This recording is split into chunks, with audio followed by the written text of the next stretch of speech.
Professionals.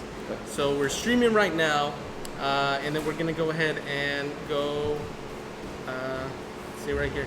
Okay. All right, hello everyone.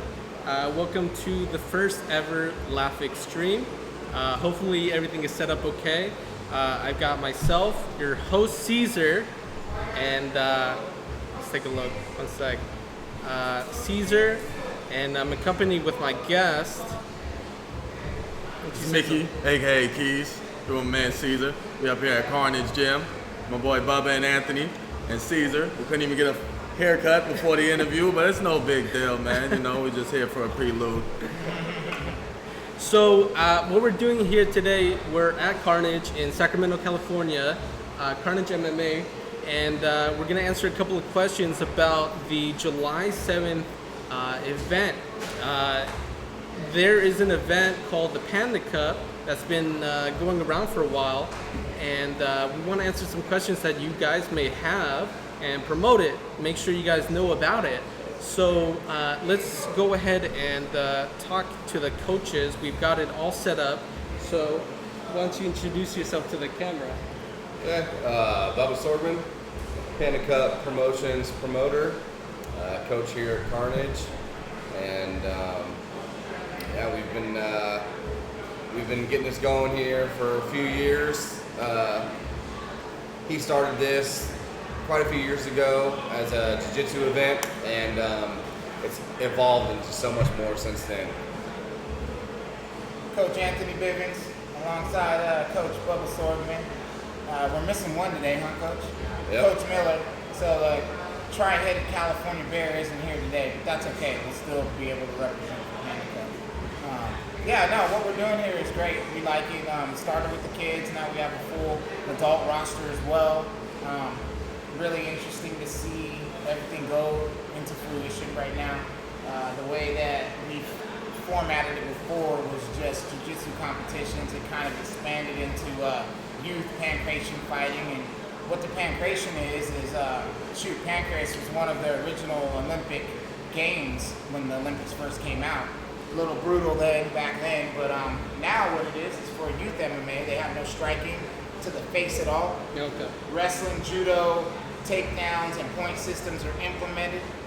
Brazilian Jiu-jitsu, locks on the ground, and striking on the ground if age permits. Mm-hmm. So if they're under 9, they cannot strike when they get to the ground. Okay. Once they get to 10 years old, they can strike to the body on the ground. So it's pretty safe for the kids. We haven't had a lot of injuries. Again, it's been pretty new up here in the north. SoCal has been the dominating force behind the pancration youth teams. So we go to head with them. They have some great coaches down there. They have some upcoming talent. That's just awesome to see. So yeah, we're excited to have you guys be here as well too. So. Yeah, definitely. We're excited here.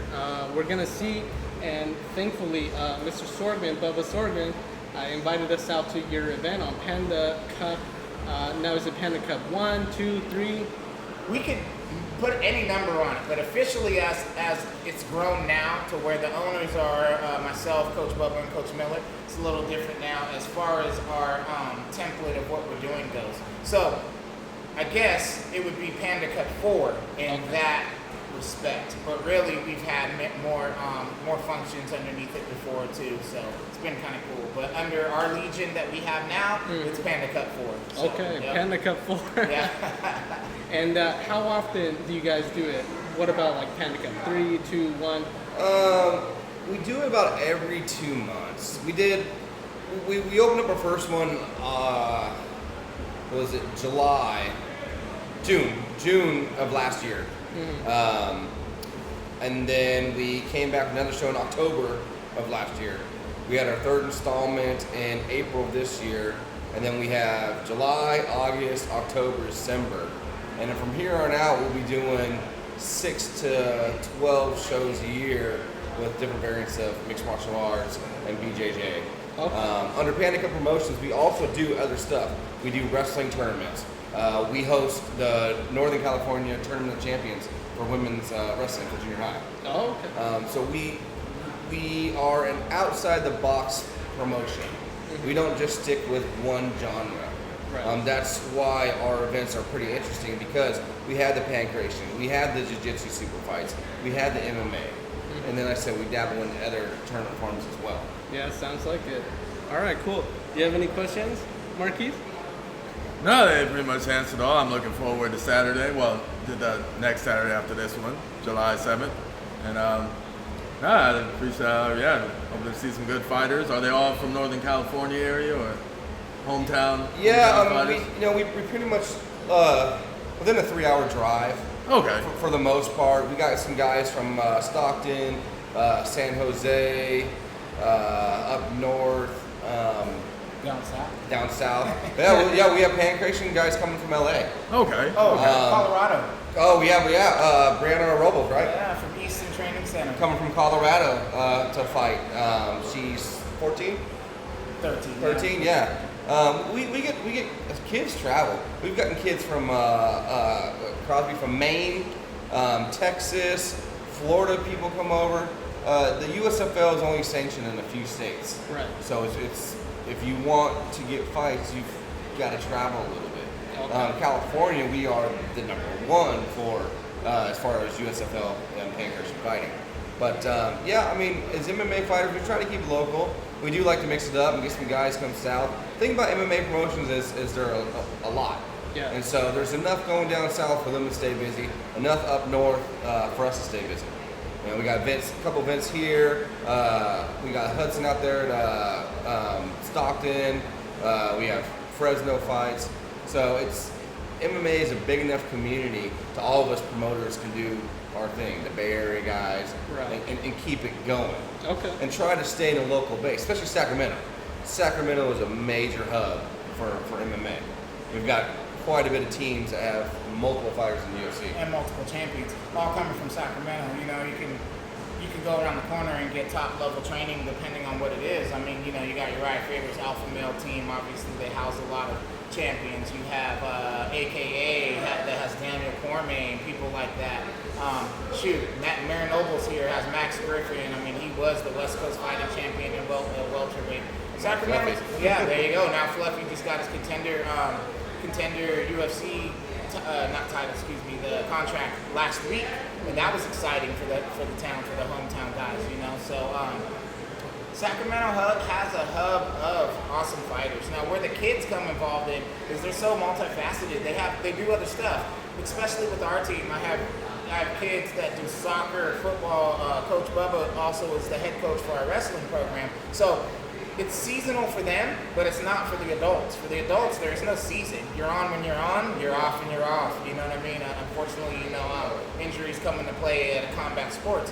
But with the kids, they go right from soccer or wrestling or even ballet or dance right into pancration, and they have to stay busy. So that's one of the great things about the sport. I know people have touched on it before, shining lights on it and giving it a negative look. But most of our kids are very talented and they're smart. When you get to know them and sit there and talk to them, you're like, oh man, that's just a regular kid. That he or she likes to just play with their toys when they have time or play their video games, and this is their outlet, So it's pretty cool. That's good. So you mentioned USFL. What does that stand for? United States Fight League. Fight League. Okay. That's headed by John Frank. By John Frank, the man, a busy man. He runs it all over the nation.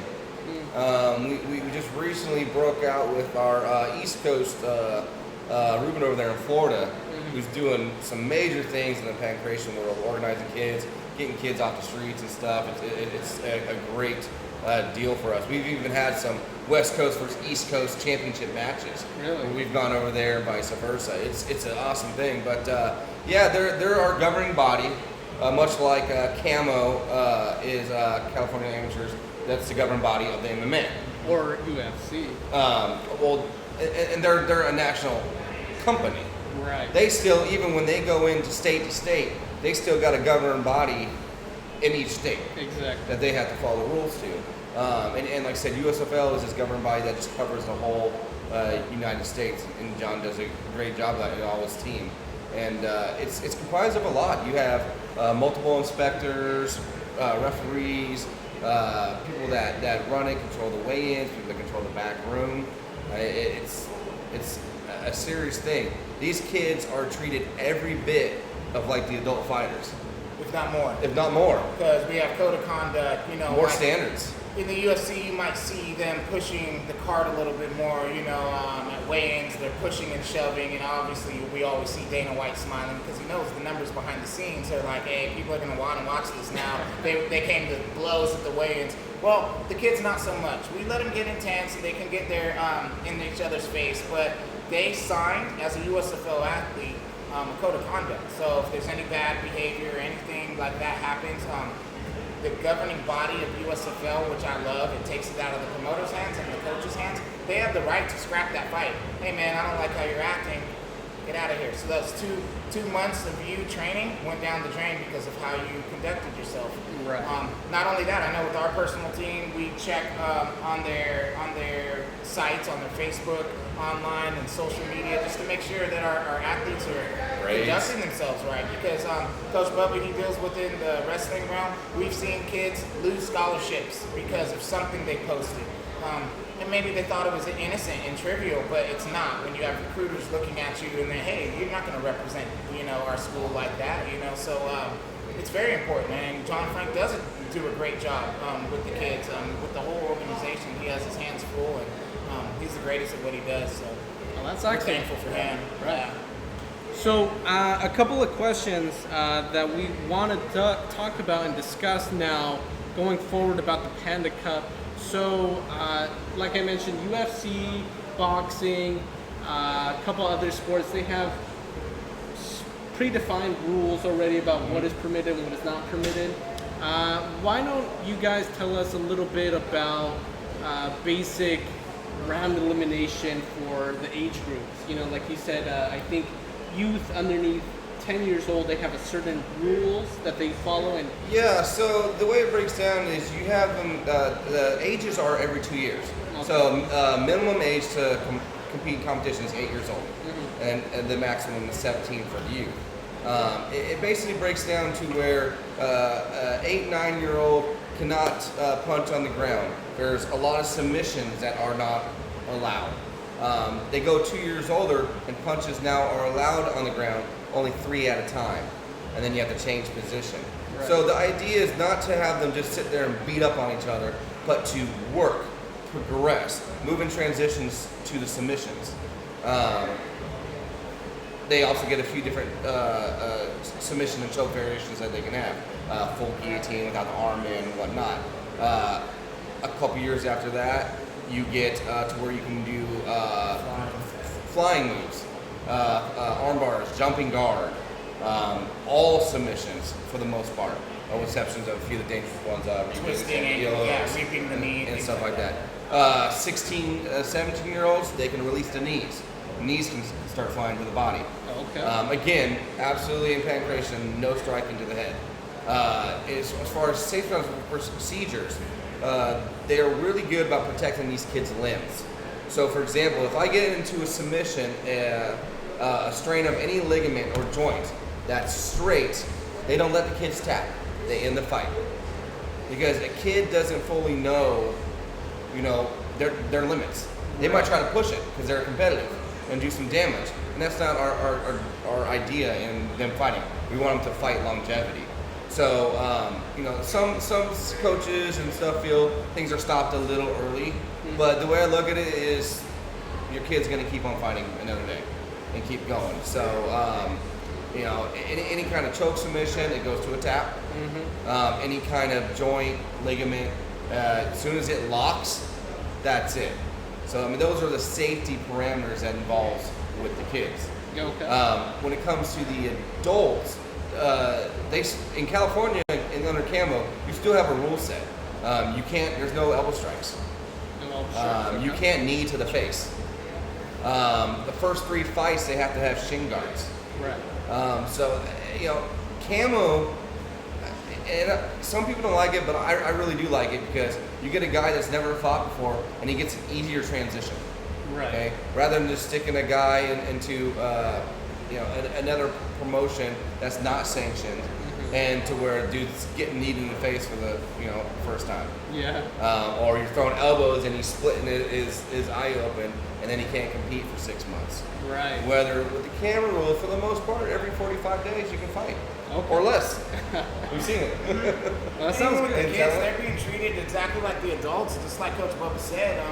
They get walkout music, they get their verse poster shot out all over social media. So they have the same perks the adults have, is what's really cool about that. And they actually get to see where this is heading for them. Some of them it's just experience. And that's what we're there for, to make sure that they have a proper introduction and great experience within the realm of camp creation.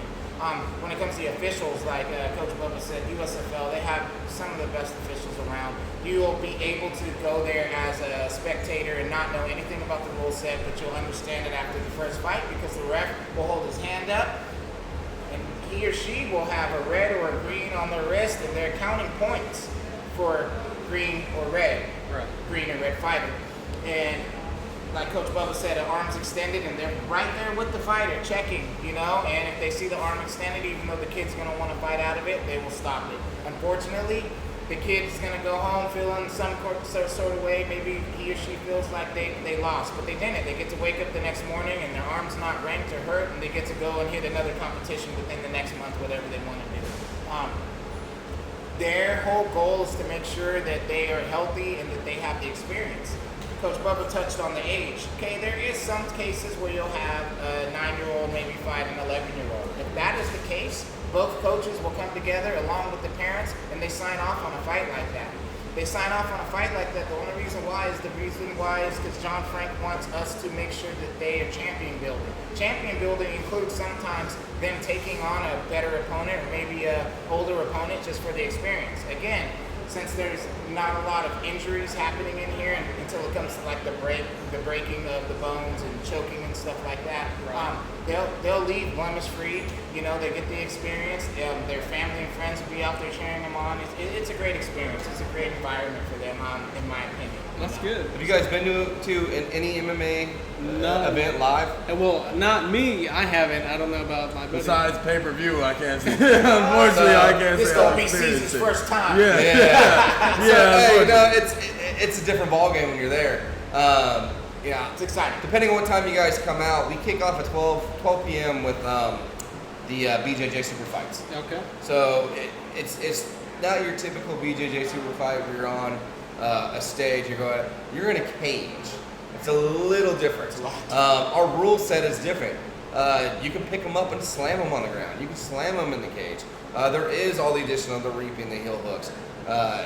If you are not staying moving and just sitting there being boring, our referee will stand you up and say, go back at it, get another takedown.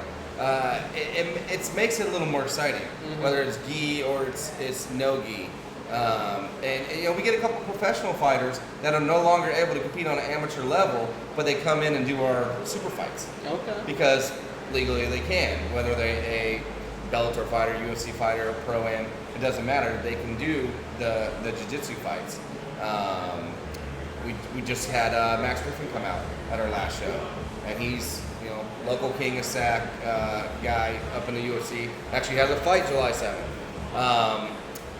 Anthony Hernandez, Fluffy, he competed in one of our events, and he just got his contract. It's a way for those guys to kind of get it. We got a lot of, how many alpha male guys we got that are pros that are competing? Yeah, we have quite a few this time. Cody Vogels, so. Michael Malott, and they just do it for, we're thankful to them because they do it for the region. They're already pro fighters. They don't really have to come back and do a wrestling or jiu-jitsu match, but they do it for the region, and it's awesome for the region, and it keeps them active. Because I know as an athlete, there has to be some kind of blow-off at the end. What are we training for? I guess I'm just training to train at this point, but the ones that are active, they're training for a reason. They want to make sure they can always take these up-and-coming cool fights or opportunities, and that's what we're laying out for them. We have a beautiful 28 by 28 cage we just constructed. It's a beauty for them because they have the room that they can go in there and do this stuff. Now, some of their styles are stifled by that cage. You might be a wrestler or a jiu-jitsu guy, but usually in those kinds of environments, it's one flat mat. Somebody gets pushed off of the mat, hey, we refix in the middle, and we start again. The cage hinders that. If I pick you up for a double leg or a single leg, puts you back into the cage, and they can't sprawl or get out of that, that's what makes it interesting. Again, just an awesome platform for them, and we're thankful to have all the athletes that we do. That sounds great. Actually, let's talk a little bit more about that. So you said on the 7th, it starts off at 12? Starts out at 12. Actually, so the athletes get there at 8 a.m. They got a check-in process with the two different governing bodies. We have a camo for the adults, then we have a USFL for the kids. The BJJ is sanctioned by us. Sure. And so they have to check in, they do a weigh-in, a face-off, they all get to go, hydrate up and eat and drink, and then they come back later and see the doc and do another quick physical inspection before they get approved to fight. Okay.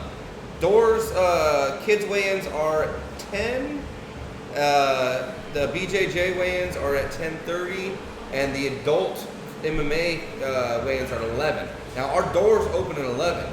So if you get there right at 11, you get to watch our 11 MMA matches weigh in and go through that weigh-in process, which is cool if you've never seen it. Right. Those guys leave while the BJJ guys are warming up, and then they're on at 12. So from 12 to 3, we have the super fights. Okay. At 3 o'clock, we switch gears to the kids' pancration. USFL comes out, they take over, and the kids come out, and they're going to compete from 3 to 5 o'clock. At 5 o'clock, USFL steps away, Camo comes out, they take over, and then we have the adult fights from 5 to, we won't be there any later than 10, even with delays. I'm expecting a 9 o'clock finish. Everybody can still go out and party and have a good Saturday night. Yeah. But you know, you're looking at it, it's, how many fights we got? 12, 24, 31 fights, I believe. Okay, 31 fights for $30. Okay, less than $1 a fight. Yeah, that's pretty good. You're not going to get that anywhere else. Even if you just come at the 12 o'clock hour and see 12 fights, $30 is a good price. If you just come for the kids, $30 is a great price. If you're coming for the adults, $30 is a ridiculous price. Actually, yeah, I mean, it sounds really good. If anyone is watching, you know, and you want to get tickets, who do you have to ask? So right now, all the fighters on the card have tickets. They're out there, Gorilla Martin, selling them. Yeah. But we also have online they can get as well, because they may have some people that they can't get to. Sure. They can't drive to. So if you guys go online, PandaCupPromotions.com, and click on their sub-tab, tickets, it's right there. You can purchase tickets online. Now, cage side tickets are sold out. So the front row seats are sold out, but we have plenty of general left. If we have to add more seats, we'll add more seats. We're expecting the ballparks of 12 to 1,600 people at this event. That's a lot of people. It's going to be a full pack. It'll come in waves. You'll get your 12 o'clock people, your 3 o'clock people, and your 5 o'clock people. But I'm expecting a good 900 people there at all times. At all times, yeah. Throughout the day. And so it's an event where you get like a wristband or something if you have to leave for whatever reason, then come on back. Yeah. The wristbands are controlled by the tickets, obviously, too. Coaches have a different color wristband than a regular person, the patron of our business would come in, and they get either, are we doing wristbands or stamps this time? Wristbands, yeah. Ticket goers get wristbands, athletes and coaches get lanyards. Yeah. So we got the lanyards this time for them so that the security knows who's who. Like, again, man, when it comes to camo or the kids, they don't just let anybody back there shaking hands right before the fight. All coaches are background checked. Then that makes you a regular coach. You have to pay your dues for 1 year, and then you are a regular either camo coach or a USFL coach. The kids, again, they sign a code of conduct. They become a USFL athlete. They pay their dues. They're able to fight or compete for a year. So they're put through a specific regimen that just any kid can't show up and go, hey, I want to fight today, and we throw them in. It's not like that at all. For them to be a USFL fighter, they actually become a registered athlete. And so we hold them to higher standards because of that. And so I think USFL is doing a great job there. Yes, you know, tickets are all colored. We have VIP tables with just front row seats. We still actually have a couple left out of our 12. Those are 320 or 2 for 6. That's the closest seat to the house. You're literally 8 to 10 feet from the cage. And then a few feet back from that, you have 3 rows of the cage side seats. And then you have a 6-foot gap in between that, and you have the general seats. Right. You know, cage sides, they went out quick. Like I said, still VIP. But it's all color coordinated for the security. Our security team is really good. We really make sure that our fans are safe. And that they're there to have, this is a family oriented event. So we want everybody to have a good time. And now there is alcohol there. And when you got alcohol and you got fighting, sometimes people get a little hypey. Which you guys will see. If this is your first time, there's an energy in the building. You're just like, oh man, all the way from the first fight all the way to the end, there's this certain kind of energy, and it kind of catches people. Sure. You know, it might catch you off guard, or it might just hook you, man. You know what I mean? You know how exciting it is watching a UFC fight just from a bar, or just maybe from your house, and just being there is a little bit different because you get to look in everybody's eye before they hit that cage and get padlocked in there with one other guy. Yeah. And then the outcome is on you, right? Or maybe it's just not your night, or maybe you get your hand raised. So it's very exciting. It's always exciting. We just love to see that. There's so many opportunities that come after a fight. I mean, I've seen so many people just break down in tears, like, oh man, I've lost all 4 fights, but tonight I won. Or vice versa, my family never came to any of my fights, but they came to this one, and I had a great showing. And even though I lost, I had a great showing, and I felt like my family was there. You know, it's almost a bonding. Fighting's primal. You know, combat sports is very primal. It actually, anytime when I was fighting, all the people that I've ever fought, I've kept contact with. We're friends, you know. It's not always going to be like that, but through martial arts, I've connected with a lot of different people, and have different bonds because of it. And so it's awesome to see that too, and just be on the sidelines getting to see that these days, you know. So yeah, very cool. That's the beautiful thing about MMA is, you know, you go out there, you could try to knock a guy's head off for 6 minutes. Yeah. All said and done, you're hugging it out. Mutual respect, you know, and you're posting on Facebook or Instagram about each other the next day. Yeah. And then you know, maybe a week or 2 later, you're coming in, you're training at each other's gym to get some cross training in. It's a good thing. It's just a respect. Yeah. I mean, both those guys, a typical fight camp, 6 to 10 weeks. You know, 8 weeks on the average. They're busting their butt day in, day out, grueling. It's hard work.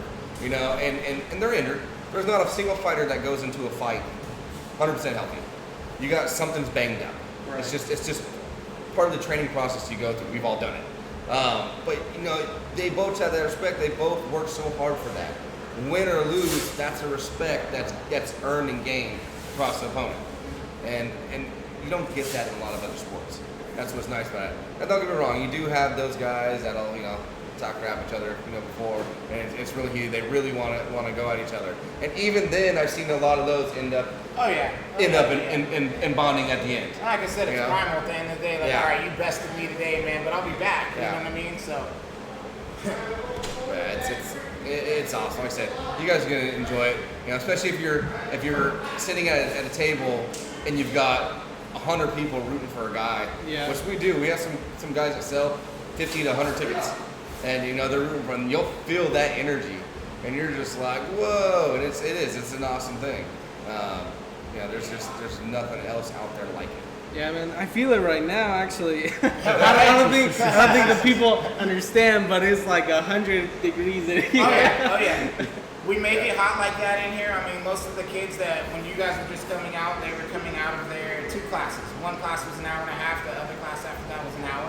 Some of them are making sure that their weight's dialed in. So when their weight's dialed in, it has to be hot like this in jacuzzi. So you do an hour and a half workout in extreme conditions like this. By the time you take your shirt off, it should have 3 pounds in it at least. So they do a really good job of monitoring all that. That's part of being, a fighter. Is the fight is kind of easy, going out there and swinging and punching, but the training is not.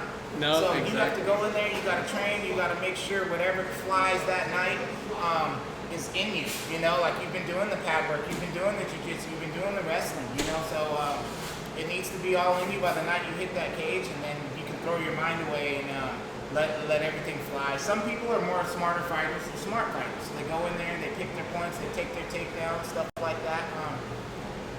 Different kinds of fighters for different kinds of situations, but the training still has to be in there. Proof's in the pudding when that first punch flies or the first one lands, you know? So you get to see who's who. At the weigh-ins, honestly, I can tell. I see people come in famished. I see people like, oh, I still have 3 pounds to cut. These are adults I'm talking about. And it's like 3 pounds to cut, you have 45 minutes. I mean, that's extreme stuff. You know what I mean? And they do it, you know? Others come in already underweight and they're just dying. They'll have this mopey look on their face like they're ready to eat you. Coaches got their hydration and lunch bag right next to them, man, and they're just like, we'll have at least 7 or 8 people going, can I weigh in early? Can I weigh in early? Because I'm just hungry. And it's like, sorry, can't do that. That's not us. And that's where Camo comes in. Camo has their specific time and date that you're supposed to be there to weigh in. Me and him have nothing to do with it. So if you miss roll call and they're weighing in, and then you come in later, that's on them. Like hopefully Camo will do something for you then, maybe weigh in, but it's supposed to be structured. You're supposed to get on there and have respect for your opponent and come in there on weight. I've always came in on weight. I put too much pressure on myself. I didn't want to be the guy that stepped on the scale and it says I'm 3 pounds over in front of all these people. That was just me. But it happens. It happens sometimes.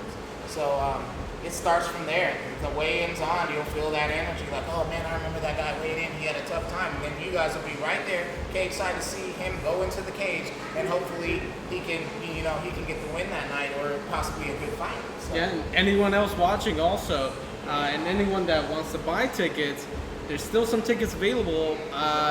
Come on out. It's going to be at McClellan Conference Center, right? Yeah, up on it used to be our old Air Force Base. Yeah. It's a beautiful location. They've really revamped the spot that we're using.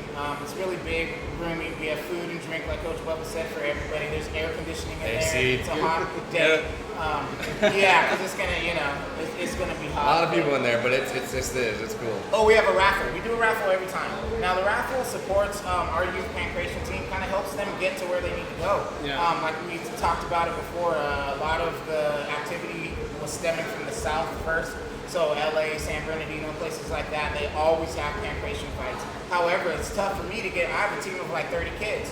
It's tough to get them down there all the time. And the day after they fight, we usually go to the beach and blow off some steam. Well, that kind of stuff takes money, especially if I have great kids that want to go to Worlds. Yeah. Worlds last year, I believe, was in Spain or something like that. So do the math on that. 30 kids trying to get to Spain, that's a lot of money.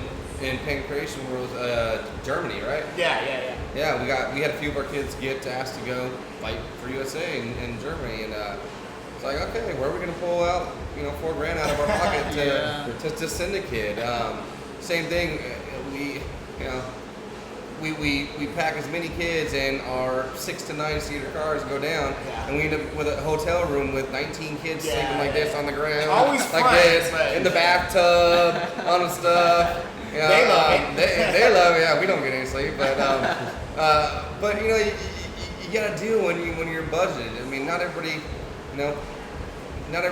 has money to throw around, right. and a lot of our kids, they come from situations that may not be the best, and this is what's getting them out of it. Oh, yeah. And so we need our fundraisers, and we need our raffles and stuff to promote that, to get it down there. I mean, every time we go down, it's a couple $100 just in tape and gauze and equipment. And we got the hotels, and we got to feed everybody. And like I said, we go to Venice Beach or wherever, and we have our bonding afterwards. It just takes a lot. So we do the raffle, not as a Panda Cup Promotions, but strictly for the Carnage House of Moons fight team. And that's just, like I said, to help us go places. Every once in a while, a kid needs gloves, needs gear, needs a mouthpiece. We have amazing sponsors that always, kick down stuff for the raffle. This is what's awesome. Because they understand what we're doing. They've seen the kids. They've seen what they're capable of. And many aspects of it, they formed bonds with the kids. I'm like, man, I like that kid. Here's some free shin guards and some gloves. So all of our major sponsors that we use for ourselves, as far as Panda Cup Promotions and to get our promotions out there, they always go and help the kids and help the raffle. And so we always have a pretty big raffle. I know Frank from Custom Applications last time got us a bike. Well, this time he got us a bike too. I know last time we had TK from Bond First give us some boxing gloves, but it was signed by Dave Huckabee, which is a legend around here from Sacramento. Also signed by Max Griffin. So some lucky kid or some adults got a cool pair of gloves and UFC memorabilia almost. There's a whole table of stuff that we have this time that I think will impress. And we always like to have fun in between too, keep the people active, entertained. Yeah, man. Yeah. So especially those that are there for a long day. Yeah. Only sponsor we don't have now is Caesar's Jewelry Guy, because I'm trying to figure out where he got all that ice from. on his wrist. 'Cause I need that, and I need the stuff around his neck. So if you're watching, It's a tax write-off. It's a tax write-off. It all sounds good. Need that ice sponsor. Yeah. It all sounds really good. I think people are gonna be, really excited to see it. I mean, I'm excited. Are you excited? I'm excited, man. Yeah. July 7th. The only thing I think for tonight is if anyone wants to show off like maybe a little sparring, and that way, we can let the audience see what they're gonna be watching on the 7th. Yeah, awesome. Yeah. So tonight I have my son, Coda Bivens. He's actually 3-1. He started with me when he was 5 years old. He couldn't fight then because you have to be 8 years old in USFL. So he trained that whole time until he got in there and he did his business. He's 3-1. He was the current 85-pound champion. Is that what it was? Yep. Harley Patterson over here, she's been with us for 3 years now? Is it 3 years, Harley? Yep. She wrestles. She's also a pancreation girl. So they are some of my founding members that we have here. We also have some a little bit older than them, but we always have a whole plethora of 5 to 6 year olds to start over again. So the system refreshes itself. I think what we're gonna see is you have the camera pointed that way, or where do you Let me actually adjust it, Yeah. and that way we get the whole footage. So we're just gonna go ahead and adjust it a little bit and let the audience see. A good thing rewarding is we see them start out at 6, 7, 8, and we got them all the way up. We actually have one of our longtime youth fighters. She'll be making her debut fight August 25th, and that's Alexia Luna, we call her Buck.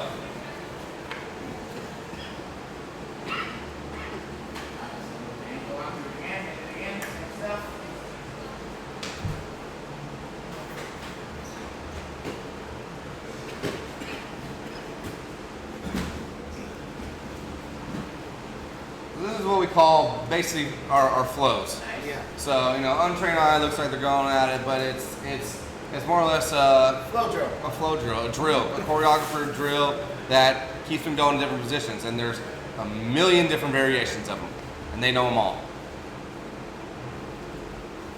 Well, that was great, actually. Thank you for showing up.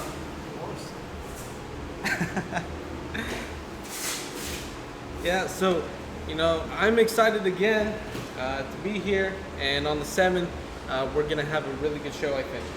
That's gonna be awesome, man. We're happy and honored that you guys came out and took some time to explore a little bit. And as our guests at Panda Cup, it's gonna be awesome just to see how you guys take all this in. Because Yeah. believe me, a lot of times I have first-time fighters and their mom is sitting right next to them. And I told you, 5, 6 year olds. Well, by the time they reach 8, a mom is a mom, a dad is a dad. Oh, that's my baby, and they're being padlocked. And so I'm used to having a group like that, and I'm always trying to calm them down. So it's going to be really cool to see how you guys love it there. It's going to be awesome. I know you guys are going to love it. So Now, let's suggest you guys are going to be up there right against the cage and with the media pass. Plastic. Now, wear a shirt that you're not too fond of, Okay. yeah. because during the MMA there is blood that goes. Who was it that got blood on their shirt last That night? was Frank Sanchez and Scott Raffle Woodsley, Wicksburg. yeah. Scott Woodsley. Oh, they had a drag out. It was fight of the night. One of our tables ended up having to go change his shirt.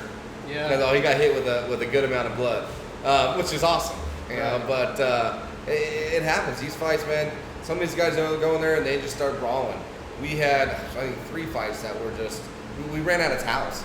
I had to up my order and get a better mop this time because it got to be, it was crazy. But yeah, those front row seats are no joke. You'll be sitting there and a foot in front of your face will be guys slammed up against the cage. So you guys are getting a great view. And again, like I said, I thank you guys for coming out. Our biggest thing about Panda Cup is just getting it out there. Sure. Just making sure that everybody in Northern California knows it's there, it's available. All jiu-jitsu practitioners get a chance to show off their skills, whether you're a white belt or you're a black belt. Local MMA guys get a chance to be on a platform. And for the kids, giving the kids a chance to be on a platform, be under the shiny lights, have that music, feel that adrenaline everybody watching, and do what their idols do, on a monthly basis. And that's the goal, and to keep it going. We started out on a very, very low budget. Okay, these events cost $25,000 to $30,000 to run. Yeah. Okay, we didn't have that. Okay, but we made it work. You know, cage. We built our own cage. Our other partner, Eric Miller, who's not here, he's an engineer. He designed that thing and slapped it up in 3 weeks. Did all the welding, all the stuff. You know, we had many nights where we were there till 2 a.m. working on this thing, put together, got it, and it looks dynamite right now. And we'll give you guys a tour. Yeah. And walk in there, padlock it up. And every show we add a little bit more, spend a little bit more money. Yeah. You get it better. We just want to keep growing, keep getting better. Exactly. And that's the goal, is you know, just to be out there, and for us to have a good platform for everybody to enjoy themselves with a good night of fights, and keep our costs relatively low for the fans, so they're not breaking their wallet trying to get in there. Trying to support local community. That's it. Support your local people. That's it. Well, thank you for joining us, and we're gonna call it a night, but we'll see you guys soon on July 7th, Saturday, July 7th. Okay? Anything else? July 7th. Be there. Or be square. Exactly. Everybody hates squares. Yeah. That's right. All right.